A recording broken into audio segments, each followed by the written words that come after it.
Hey guys, whether this is your first DNA ever or you've done a few before and you're looking for a few tips and tricks, well, I've got a great video for you.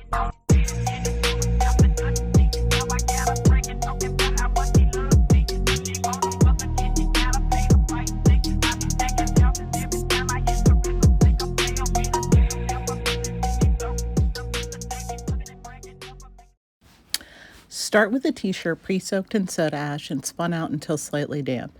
Tuck one sleeve into the other and create a symmetrical half fold. There's lots of videos online to show you how to do this if you're not sure how. So when you begin pleating, you can do this diagonally, horizontally, or even vertically depending on what look you're going for, but here I'm doing a traditional horizontal pleat. I like to pleat about 1/2 to 3/4 of an inch pleat, but you can make them smaller or larger depending on your style. Just make sure that you actually adjust how you apply the dye accordingly. And here you're going to see I'm using a Cricut cutting ruler to ensure my pleats are actually staying straight. Anything like this with a lip on it can help you realign your work just to make sure that it's not getting wonky. And while you're pleating, just make sure that you smooth out the top of your shirt because moving it may cause it to bunch in spots and you want it to lay perfectly for each pleat. So once you're finished, you do want to make sure that everything is straight, everything looks aligned the way you want it to, and you're going to actually start making some spaces on here for where you're going to apply your dye. So you'll see here, I'm just going to use a ruler to eye this up, but I'm going to make 1-inch spaces. You can actually make those pretty much any size that you would like. You can make them as narrow or as wide as you would like, but just remember the smaller they are, the more potential there is for color bleed. So once you have those marked off, add a rubber band over each one. This is going to keep your lines in the same spot on the reverse side for dyeing and hold your work together while you're transporting it. So here I really like to use different sizes of rubber bands. I have really small ones for the arm that are hair braiding rubber bands, and then I use normal rubber bands that just hold on tight enough that I don't have to loop it. I just slide it on and it holds firmly but doesn't hold so tight that it's creating a crease. So just find your perfect rubber band for the size shirt that you're using.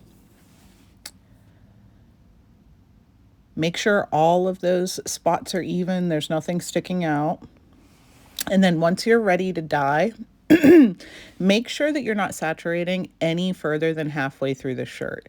If you oversaturate it, you'll create an uneven DNA that's a little thicker on one pleat than the other. So I like to use a precise bottle because it helps me control how much dye is going onto the shirt. And a little bit of overlapping is okay because you want it to look nice and blended, but be very careful around green, yellow, and orange because when you get there, those colors like to naturally bleed into each other anyway. So if you overdo it, it'll eat up the yellow and totally make it disappear. So try to just keep those a little further apart from each other. You'll notice red can be a little tricky to saturate too, so you might want to use like a chopstick or a butter knife and just peek in there and make sure it went down as far as you want because it's just a little harder to saturate than other colors. You can use counseling oil to help it saturate a little better, but you always just want to double check the red. It can be tricky.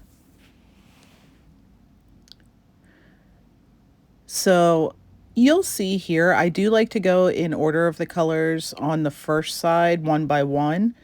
But once I flip this over, I will actually speed it up a little. And make sure when you do flip it over, you either wipe off your rack or you flip your towel so you're not getting any dye transfer on your beautiful work that you just did on the first side. And then whenever you're ready to start, you'll see that I'm starting with Houdini Blue. That was the second color in my DNA.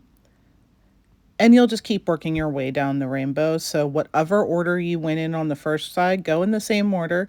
You're just offsetting the colors. You'll just skip that first color you started with the first time.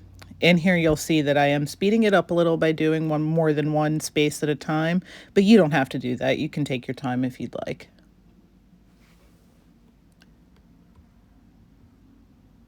So you will see if you get lost and forget which color was supposed to come next, just look at the color that's in front of the one you're supposed to be dyeing. That's how you'll know it's the right color. And Then once you have it all finished, you will want to batch it overnight. I do like to batch things overnight. You can put a heat lamp on it if you want. You don't have to. Just make sure it has at least a good 12 hours to batch before you wash it. And you'll see a little natural bleeding, but as you can see here, when it comes out, everything blends together and you have that perfect offset pattern.